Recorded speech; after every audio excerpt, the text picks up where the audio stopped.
আর আরেকটা বিষয় হলো, আমরা বর্তমানে দাওয়াতের যে কাজ করি, দাওয়াই দাওয়া, দেখা যায় আমাদের দেশে ওয়াজ মাহফিল হয়, মাহফিল শুরু হয় এশার নামাজের পরে, এশার পরে শুরু হয় সারা রাত 11টা 12টা 1টা চলতে থাকে।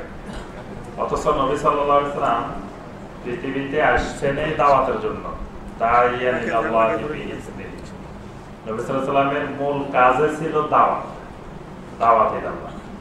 তো নবী সাল্লাল্লাহু আলাইহি ওয়াসাল্লাম সারা জীবন এত বছর দাওয়াত দিলেন, কখনো এশার নামাজের পরে দাওয়াত শুরু করছেন এরকম কথা নজির নেই। নবী সাল্লাল্লাহু আলাইহি ওয়াসাল্লাম এশার পরে কথাও বলতেন না, বেশি কথাবার্তা না বলে নবী সাল্লাল্লাহু আলাইহি ওয়াসাল্লাম বিছানা চলে যেতেন। ওই ঘুমটাও 24 ঘন্টার রুটিনের একটা গুরুত্বপূর্ণ অংশ।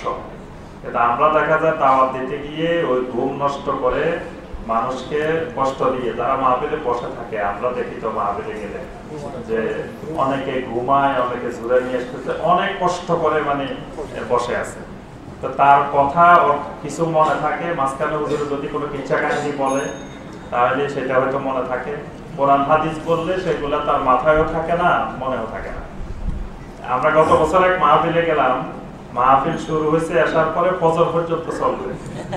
আমাকে বলতেছে হুজুর আপনার আলোচনা 3টার সময়, আমি বললাম যে কোন জায়গায় আসলাম, 3টার সময় ওয়াজ করবো, এই কথা তো আমরা জীবনে শুনি না। পরে আমরা যে বাইরা গেলাম সবাই মিলে বললাম যে না ভাই এত রাত্রে সম্ভব না, আমাদেরকে আরেকটু আগাই দেন, আমরা কালকে হরতাল, আমরা চলে যাবো। পরে অনেক কষ্ট করে তো রাত 12টায় দিচ্ছে। রাত 12টায় ওটা মেলা চলতেছে মাহফিলের নামে, এখানে কিছু মানুষ বসে আছে, কিছু ঘুমাইতেছে, কিছু বেচা কিনা করতেছে, কিছু খাইতেছে, কিছু গল্প করতেছে। এটা হলো বিশাল এক মাহফিল। এই জন্য আমরা নবী সাল্লাল্লাহু আলাইহি ওয়াসাল্লামের এই সুন্নাহ পদ্ধতি, দাওয়াতের পদ্ধতি থেকে আমরা সরে গেছি। এই জন্য আমাদের এত ওয়াজ মাহফিল হয়, এত লক্ষ লক্ষ কোটি কোটি টাকা খরচ হয়। আমাদের দেশে যে মাহফিল গুলো হয় সবগুলো যদি আমরা হিসাব করি যে কত কোটি টাকা খরচ হলো এই বছর মাহফিলে, বাংলাদেশে কোটি কোটি টাকা খরচ হয়। এবং সাধারণ মানুষ, গরিব মানুষ, তার কষ্টে উপার্জিত টাকা, দেখুন একজন রিক্সা ড্রাইভার, একজন শ্রমিক, সেও দিচ্ছে মাহফিলের জন্য, ওয়াজের জন্য টাকা খরচ করতেছে কোটি কোটি টাকা। কিন্তু এই খরচের রেজাল্টটা কি হচ্ছে আমরা যদি একটু চিন্তা করি, গবেষণা করি যে আমি এখানে এই মাহফিলের জন্য 5 লাখ টাকা খরচ করলাম, সারা রাত মাহফিল করলাম, কালকে থেকে আমার এই সমাজের এই মাহফিলের দ্বারা কি পরিবর্তন হলো, কি উপকারটা হলো এই 5 লাখ টাকা। দেখা গেল যে আসার পরে শুরু হয়েছে, একজন বক্তা আসছেন, তিনি কতক্ষণ হাসাইলেন, কতক্ষণ কান্দাইলেন, কতক্ষণ গল্প গুজব করলেন, এইভাবে রাত কেটে গেল। কিন্তু মানে যারা শুনছেন তাদেরও কোনো উপকার হলো না, যিনি বলছেন তারও কোনো উপকার হলো না। যিনি বলছেন তার একটা উপকার হয়েছে, তাকে হয়তো কিছু হাদিয়া দোয়া উনি দাম দর করে আসছেন, ওইটা পাইছেন। আর যারা রাত্রে কষ্ট করছেন, শুধু ঘুমটাই কষ্ট করছেন, পরের দিন অফিসে গিয়ে কাজে কর্মে গিয়ে আর কোনো কাজে লাগে না। এই জন্য আমরা এই জাতীয় ওয়াজ মাহফিলে বিশ্বাসী না। এই জাতীয় ওয়াজ মাহফিল সংশোধন হওয়া উচিত।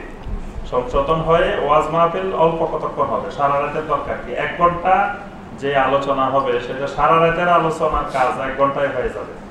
আলহামদুলিল্লাহ আজকে আমরা এই মাগরিবের পর থেকে এই অল্প কতক্ষণ যে আলোচনা শুনছি, অনেক মাহফিলে ওই মাগরিবের পর থেকে এশার পর থেকে ফজর পর্যন্ত এই আলোচনা পাওয়া যায় না। এই জন্য আমরা এশার মধ্যে আলোচনা শেষ, এশার পরে আমরা প্রত্যেকে খাওয়া দাওয়া, ঘুম, নিজের অনেক কাজ আছে, পারিবারিক কাজ, ব্যক্তিগত কাজ, সেদিকে আমরা চলে যাব। এই জন্য আপনাদেরকে অনুরোধ করবো, আমরা যত জায়গায় এখন ওয়াজ মাহফিল করি, অনেকেই আপনারা ওয়াজ মাহফিল পরিচালনা করেন, ওয়াজ মাহফিলের ব্যবস্থাপনা করেন, সিস্টেমটা এমনভাবে করবেন যাতে এশার আগে শেষ হয়ে যায় এবং আলোচনাগুলো হবে বিষয় ভিত্তিক। আপনারা যাদেরকে দাওয়াত দেবেন সূরা ঠিক করে দিবেন যে এই সূরার এত নম্বর আয়াত থেকে এত নম্বর আয়াত আপনি স্টাডি করে পড়াশোনা করে আসবেন, ওইটা তাফসীর করবেন। আর বা অথবা এই বিষয়ের উপরে, হেজাবের উপরে, এই বর্তমানে যে সব জিনিস দরকার জরুরি, মাদকের উপরে, সন্ত্রাসের উপরে, তারপরে সমাজের, যুব সমাজের গঠনের ব্যাপারে কত সাবজেক্ট, এই সাবজেক্টগুলো বলে দিবেন যে এটা পড়াশোনা করে আসবেন, কোরআনে কি আছে, হাদিসে কি আছে, বাস আমাদের এখানে 1 ঘন্টা আলোচনা করবেন, এইটাই, এর বেশি আর দরকার নেই। তো এই জন্য এই সুন্নাহর দিকে আমাদের ফিরে আসা দরকার। আজকের এই মাহফিল থেকে আমাদেরকে এই শিক্ষা নিতে হবে। আরেকটি বিষয় হলো, আমরা মাহফিলগুলোতে প্রধান বক্তা, দ্বিতীয় বক্তা, তৃতীয় বক্তা, চতুর্থ বক্তা, পঞ্চম বক্তা এরকম থাকে না? তা আমি ওই দিন মাহফিলে গিয়ে টাঙ্গাইলের মানুষদেরকে জিজ্ঞাসা করলাম যে ভাই আপনারা আমাদের পরীক্ষা নিলেন কবে? একজন ফার্স্ট হইলাম, একজন সেকেন্ড হইলো, একজন থার্ড হইলো, একজন ফোর্থ হইলো, একজন ফিফথ হইলো, পরীক্ষা ছাড়া কেমনে ঠিক করলেন? আমি ফার্স্ট হয়েছি, আমি কত নম্বর পাইলাম পরীক্ষা দিয়ে? আপনারা আমাকে প্রধান বক্তা বানাইলেন কি করে? আমার নামের আগে লিখছেন আন্তর্জাতিক খ্যাতি সম্পন্ন মুফাসসিরে কোরআন। আমি বললাম যে আপনারা কি আমাকে আগে থেকে চিনেন?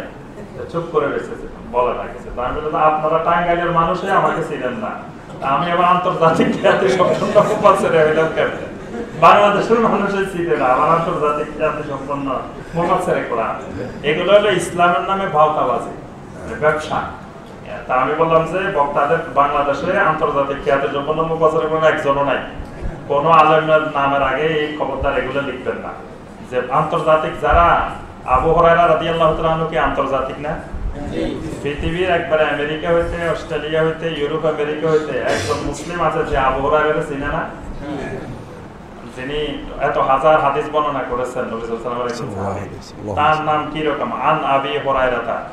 হাদিসের কিতাব খোলেন, আন আবি হুরায়রা। আগে পরে হযরত, আল্লামা, মুফতি, মাওলানা, মুজাদ্দিদ, কুতুব কিছু আছে, খালি আবু হুরায়রা এই নামটাই শুধু।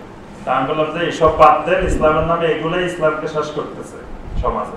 আর এই যে প্রধান বক্তা, দ্বিতীয় বক্তা, তৃতীয় বক্তা, দেখা গেছে আপনি যারা পঞ্চম বক্তা বানাইছেন তিনি আমার চেয়ে বড় আলেম, কিন্তু হয়তো তিনি আমার মতো গান গাইতে পারে না, সুর করে কিছু কিচ্ছা কাহিনী বলতে পারে না, কিন্তু এলমি দিক থেকে তিনি কোরআন সুন্নাহর অনেক বড় আলেম।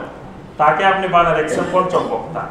আরেকজন ভাওতাবাজি করে, কিছুক্ষণ কান্দায় হাসায় গল্প গুজব করে, তারে বানায় রেখেছেন আপনি প্রধান বক্তা। তাহলে তার এলেমের উপর আপনি জুলুম করছেন না? ওই যিনি আলেম তাকে আপনি জুলুম করছেন। আমি বললাম যে তাদেরকে আলোচক হিসেবে দাওয়াত দেবেন, সবাই আলোচক, প্রধান, দ্বিতীয়, তৃতীয় আবার কি? এইভাবে মানে আমাদের সমাজে ইসলামের নামে, ওয়াজ মাহফিলের নামে বিভিন্ন রকম বিভিন্ন কিছু যার যার ইচ্ছা মতো ঢুকতেছে। এগুলা আমাদেরকে খেয়াল রাখতে হবে যে এগুলোর উদ্দেশ্য হলো আমাদের মানুষদেরকে দাওয়াত ইলাল্লাহ, আল্লাহর দিকে দাওয়াত দেওয়া।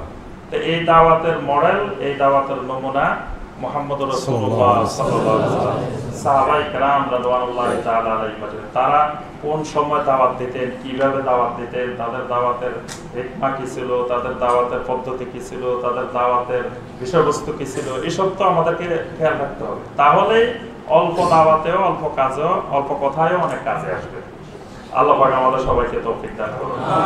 আর শায়েখ আমাদেরকে আজকে সময় দিয়ে যে আলোচনা করলেন, আমরা দোয়া করি আল্লাহ পাক শায়েখের ইলমকে, হায়াতকে আরো বাড়িয়ে দিন। আমিন।